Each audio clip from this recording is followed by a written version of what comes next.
Shabbat Shalom. This is Rabbi Cat from Beit Tikkun, Synagogue Without Walls, sharing my musings on Parsha Devarim, the first Parsha in the book of Devarim, also known as Deuteronomy. I'm going to focus on two themes. In this Parsha, Moses tells the people the story of what transpired in the desert. Telling our stories is important because it helps us remember where we came from and what our purpose and mission are. The Torah records our shortcomings, warns about the moral failings of empires, and provides the moral lessons for how to be loving and just people. The Israelites are about to enter the Promised Land, and the people who actually fled Egypt and lived in the wilderness for 40 years have all died off. So he's telling this story so the younger generation knows what happened. But Moses does what most, if not all of us do at times. He tells aspects of the story in ways that do not accurately reflect what really happened.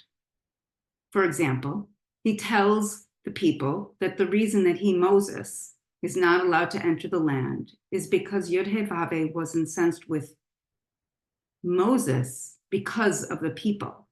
In other words, he blames the Israelites for not being able to enter the land. But that's not what happened. What happened is that God instructed Moses to speak to the rock, to get water from the rock, so the people would know that water comes from divine source. Instead, Moses struck the rock and told the people that Moses, brought forth the water from the rock. God was incensed, both because of Moses' act of violence and because he undermined the people's faith in divine source by telling them that he brought forth the water. Sometimes people who make mistakes don't take responsibility for their actions and retell their story in ways that strengthen them and their truth and misrepresents the experience as a whole. We are in the month of Av. The 9th of Av, Tisha B'Av, is a day of mourning for our suffering. On Tisha B'Av, we chant Jeremiah's book of Lamentations, in which he warns the people and holds the people accountable for all of their mistakes. This is Jeremiah speaking some really harsh, difficult truths. At Beit Tikkun, we've been doing some deep dives, exploring and listening to truths, sometimes truths that make us uncomfortable. In particular, truths about the establishment of the state of Israel and what is happening today. And we are going to continue to do that. A lot of us are grappling with the fact that we have been told a story about the establishment of the state of Israel that is not fully accurate, that distorts history, and that silences Palestinians' voices, lives, and culture. We are hearing from Palestinian and Jews a different historical perspective. Just as we might want to argue with Moses when he tells the younger generation that it was their parents' fault that he did not get to enter the Promised Land, so too many of us today want to yell back at the stories and people who've told us a particular history of the state of Israel. We want to say, no, that is not true. There's a different story about the establishment of the state of Israel that goes way back in history. There actually were people on the land. They had a rich culture and traditions. They had beautiful buildings, schools, mosques, churches, temples. They had rich lives. There was a mixed community of Muslims, Christians, Jews, Palestinians, Druze, and Bedouins who lived together in peace. The past few weeks in Torah study and in my musings here, I have been reflecting on the teaching that the world stands on 3 pillars: truth, justice, and peace. And I think that in order to get to justice and peace, we first need to listen to and tell the truth. Even Moses struggles to tell the truth. He tells aspects of the truth and distorts other aspects to make himself look better, perhaps to garner more respect, more care, more love. Maybe he's concerned that the parents of his generation spoke poorly of him, and he wants their children to understand a different story or perspective. Yet we cannot get to justice and peace without truth-telling. If we are willing to listen to the truth, even when it challenges us, we pave the way to justice.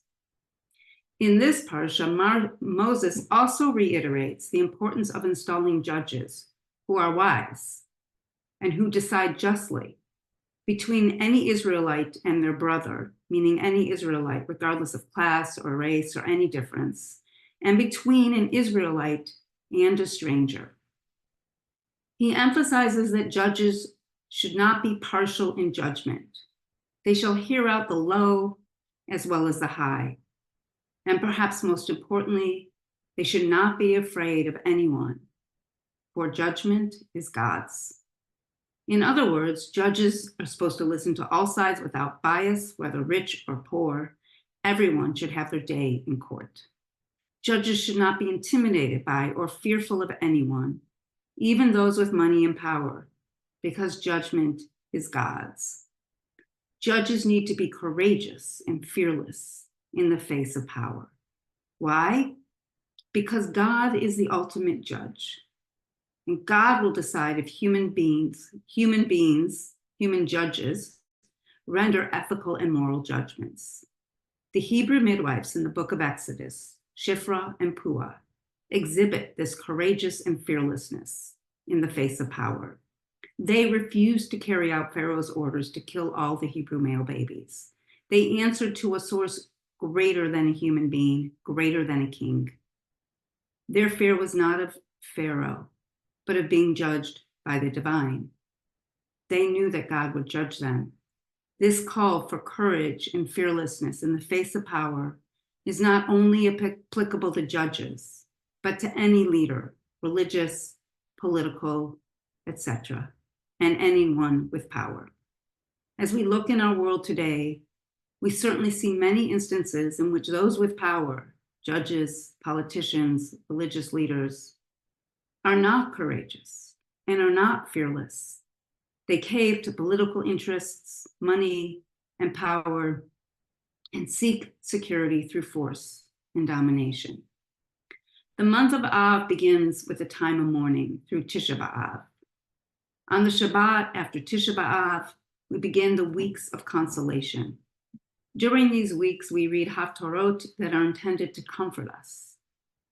After all the prophetic voices that warn us about the destruction and devastation that is coming because we have lost our way, these prophetic texts tell us things will turn around. Our tradition is so powerful. The prophets both rebuke us and comfort us, and we need both. We need the truth to warn us about the myriad ways we have so severely missed the mark, that we are going to face catastrophe. And we need the reminder that things will also turn around and we will be okay. But to get from here to there requires truth-telling, requires courage and fearlessness. I invite you to join us for Tisha B'Av this coming Monday, August 12th at 6:30 p.m. Pacific time. We will chant an English translation of the Book of Lamentations that follows a Hebrew cadence and intention, but places it in the present moment. Our service will include opportunities for movement, journaling, grief, and connection. You can join us either online or in person in the San Francisco East Bay area. The link is below. Shabbat Shalom.